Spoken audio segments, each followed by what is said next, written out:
Della Hargrove cooked for every hungry teamster and stage passenger who pulled in off the freight road, and the respectable side of the way station town had decided she was a woman no decent man would keep, when the truth was that she was a wife whose husband had simply walked off into the territory one spring morning and never once looked back. She did not know yet that before the leaves turned and the first ice glazed the horse trough, a near-silent widower from the harness shop, a man whose mended saddle she had fed across her plank table without a dozen words passing between them, would put his own name beside hers against the whole sour judgment of that town and change the entire shape of her life. It had begun, the way the hard turns of a life so often do, with a thing she did not choose. Her husband, Walter Hargrove, had brought her west to keep the stage stop on the Cutter's Ford Road, a long, low building of sod and plank where the coaches changed teams and the freighters watered down at noon. And for 2 years she had cooked and scrubbed and kept the lamps trimmed while Walter grew restless and stared off toward the mountains.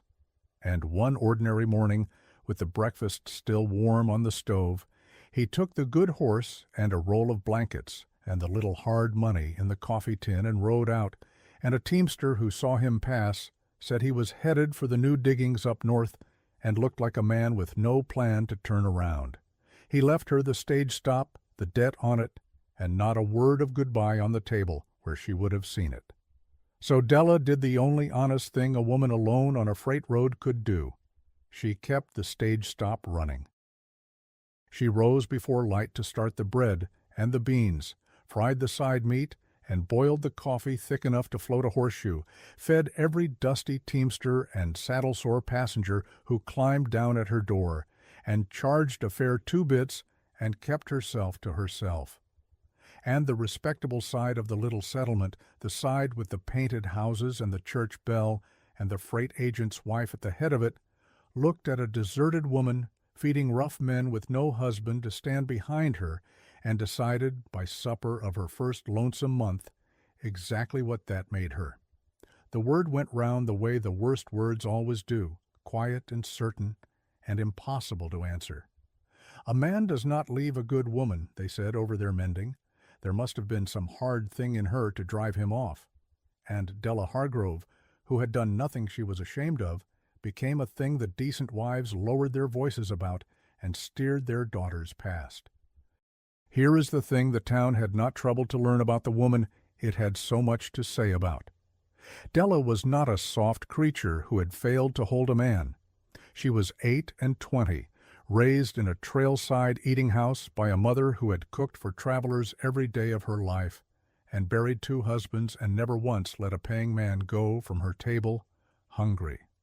She had stood on a stool stirring a kettle before she was tall enough to see into it. She had the one thing of her mother's worth carrying west, a heavy cast-iron coffee mill with a turned wood knob worn pale and smooth, the mill her mother had clamped to the long table and ground the morning's coffee in through 30 hard years of feeding strangers.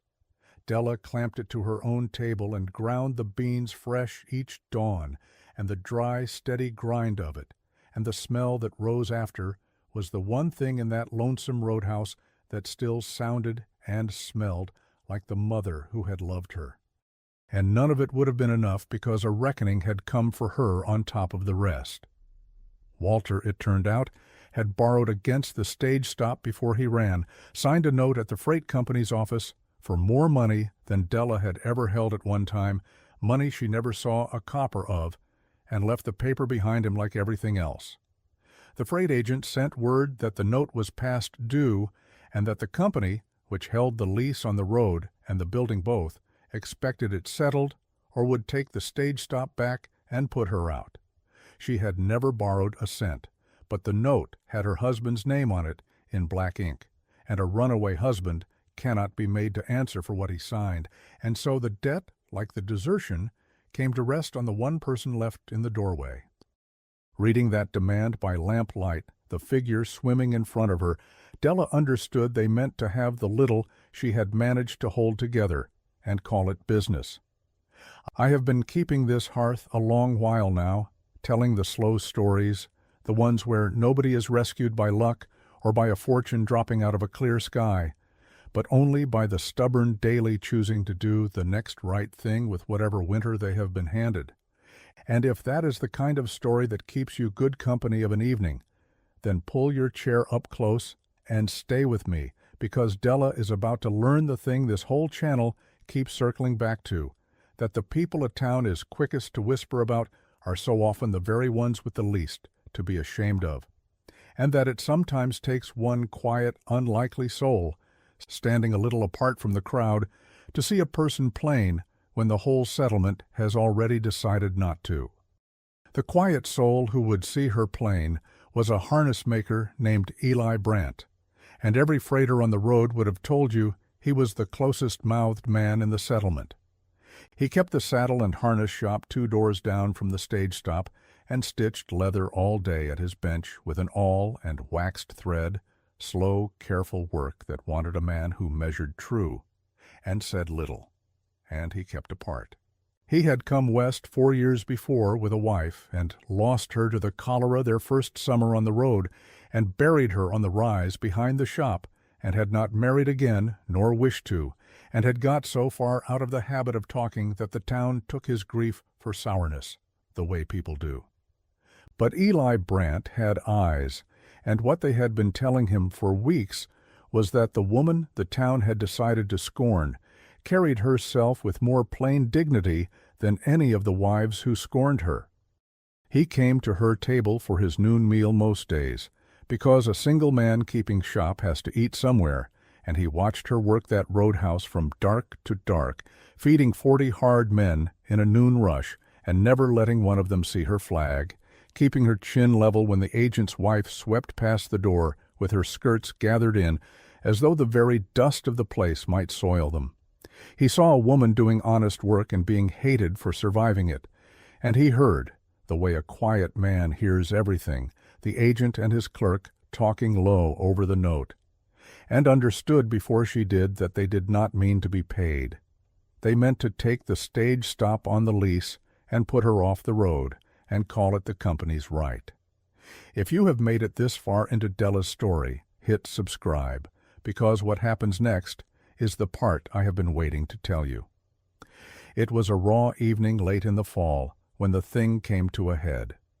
The freight agent, a smooth, soft-handed man named Royce Tillman, who wore a clean linen collar in a town full of sweat-stained ones, walked into the stage stop at the dead hour between the afternoon coach and supper, his clerk a pace behind him, and told her, loud enough for the 2 teamsters at the end of the table to hear, that the note in her husband's name was past due, and that unless she had the money, which they both knew she did not, the company would take the lease and the building and settlement and see her off the road before the snow flew. He was sorry, he said. He was always sorry. And Della stood behind the plank counter. That was the last thing she had. The old coffee mill clamped to the board at her elbow, and she did not beg, because her mother had taught her that begging only feeds the kind of man who comes to watch you do it. But she felt the cold come up through the floor and into her, because she had no answer and nowhere on God's earth to go. Eli Brandt was there. He had come in for a late plate, and he sat at the end of the table with his coffee going cold and heard the whole of it, and something in his still face had gone very hard and very quiet. He said nothing while Tillman talked. He waited until the agent had touched his clean hat brim and gone back out into the dusk, with his clerk trailing, and then he set down his cup and got up and came to the counter and took off his hat and turned it in his big scarred hands and said to Della Hargrove the longest thing he had said to any living person in 4 years. He said he knew it was not his place, and begged her pardon for speaking on it, but he had heard what they meant to do, and it was not right, a thing her husband had done, being laid on her back to carry. And then he said there was a way to stop them, if she could stand the idea of it. The company could put a deserted woman off its lease and call it nothing, but the law looked a good deal harder at turning out a married couple who kept the stop and the trade running, and a runaway husband's note had no clean claim on a woman who had a new and lawful husband in the house. If she would let him marry her, plain and quiet, on paper, before the snow, the agent's whole game came apart in his hands. He would keep his own room over the harness shop and ask nothing of her. She did not freely give. She would keep the stage stop, her trade, her wage, and her own self entire. He made the whole of that speech to the crown of his hat and not to her face, because he could not have made it any other way. Della did not answer him that night. She lay awake on her cot in the back room, with the wind worrying at the sod walls, and turned it over and over. But she understood what he had truly offered her, which was not himself, but her own good name, and her own roof handed back to her, the very things the company and her own husband had set out between them to take. And he had offered it without once making her feel small, without the pity that was so much worse than the gossip, as if it were a plain matter of justice and not of charity at all. In the gray of the morning she ground the coffee fresh, the old mill grinding steady under her hand, the way it had under her mother's, and when Eli came in for his breakfast, she told him, steady, that she would take his name through the winter and be grateful, and the corner of his mouth moved, which on him, she would come to learn, was very nearly a smile. They were married 3 days later by the circuit preacher in the front room of the stage stop, with 2 passing freighters for witnesses and the wind off the open country for music. There was no ring and no kiss, because that was not what this was. Eli said the words low, looking at the floorboards, and Della said hers, looking out the front window at the long, pale road running off toward the mountains, where her first husband had gone and never come back. That night Della slept in her back room a married woman, and Eli slept over his shop a married man, and the old coffee mill stood clamped to the table in the dark between them, and neither of them yet knew what they had begun. The hard turn of that autumn into winter was the slow making of them. The cold came down off the high country, and the coaches ran thin, and there was nowhere much to be but at the patient work of keeping warm and fed through the short days. And though Eli kept faithfully to his room over the shop and asked her for nothing, a marriage 2 people mean only as a paper has a way of leaking into the daylight, whether they will it or no. He split her stove wood small before the cold could find her hands, mended the sagging door so true it swung silent on its leather hinges, stitched a new strap onto the worn bucket yoke so it would not gall her shoulder, and never said a word about any of it. And she saw all of it, saw that the silent man did for her in the only language he had, the language of made and mended things, and began, without quite deciding to do for him in return, baked his bread first and best of the batch, saved him the tender cut off the meat, and one bitter night carried a covered plate and a pot of the good coffee down to the shop where he sat late over his stitching, and set it at his elbow, and went back out into the cold, before he could think what to say. And the talk between 2 people who had married to stop the talk of others came slow and then easier, the way a frozen pump comes when you work the handle steady. She found he was not silent because he had nothing to say, but because he had spent 4 years with no one worth the saying of it, and that if she went on with her own work and did not press him, the words came on their own, low at the edge of the lamplight, dry and once in a great while very nearly funny. He told her, a piece at a time, about the wife he had lost and the house with a real plank floor he had meant to build her and never did. And Della did not try to mend any of it, only let him set it down where another living soul could see it. They did not name what was happening between them, but the lonesome roadhouse had stopped being a place she only endured, and the room over the shop a place he only slept. And they both felt the change and were a little afraid of it, because winter ends, and a thing built to last one winter has no business putting down roots. It was the old coffee mill that opened the way through. One white afternoon, with the road snowed shut and not a coach due for days, Della took the mill down to clean the works and oil the wood against the dry cold, the way her mother had taught her, and she worked the little drawer out of its groove to empty the grounds as she had 1,000 times, and this time, folded into the dark behind the drawer where the last of the meal never reached, she found a square of paper gone soft and brown at the creases, with her own name on the front of it in her mother's labored hand. The hand was the unsteady hand of her mother's last sick winter, and Della understood that her mother had written it, knowing she was failing, and hidden it in the one thing she knew her daughter would keep and use, and one day take apart to care for, and never said a word of it while she lived. She sat down on the bench by the stove and read it. Her mother had written that the great fear of her dying was not the dying itself, but the worry that her good, hard-working girl would come to believe that being useful was the same thing as being loved, and would spend her whole life over a hot stove with her chin up and her heart shut, asking nothing of anybody, because she had learned too young how to do without. "This mill will grind a stranger's coffee till your hands give out," her mother had written, "but it cannot sit across the table from you of an evening, and I did not raise you only to be of use to passing men." And then, at the very last, in a line that must have cost the dying woman the final of her strength, "Do not let your pride, nor any hard thing a hard man does to you, teach you to shut the door before love can find it. When a good soul sees the whole of you and does not look away, you let him in. That is the one thing I want for you still, now I have not the strength to give it to you myself. Live, Della. Be warm." She wept then,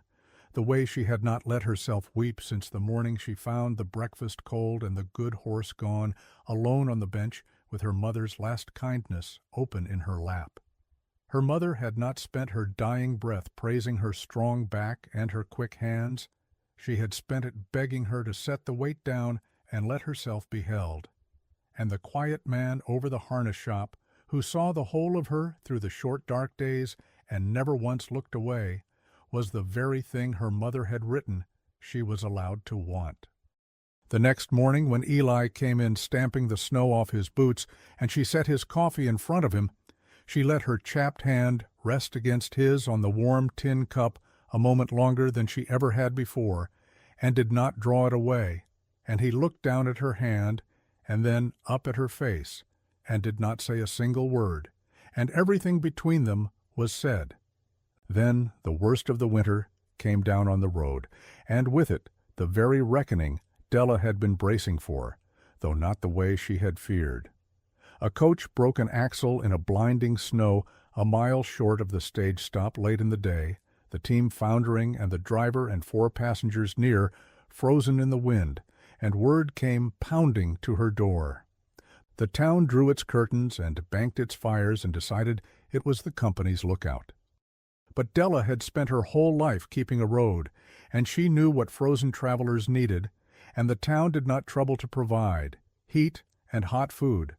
and a strong back to bring them in out of the dark. She built the stove up roaring and put on every pot she had, and Eli took the lantern and a coil of his good rope and waded out into that storm without being asked, and brought them in across the worst mile of that road, the 2 of them working through the white dark like a thing long practiced. By morning the storm had blown out, and every soul off that coach was alive and thawing by her stove with her coffee in their hands, and every traveler on that road came to know whose roaring fire and whose steady hands had stood between them and a frozen grave. And it was not the company's and not the town's.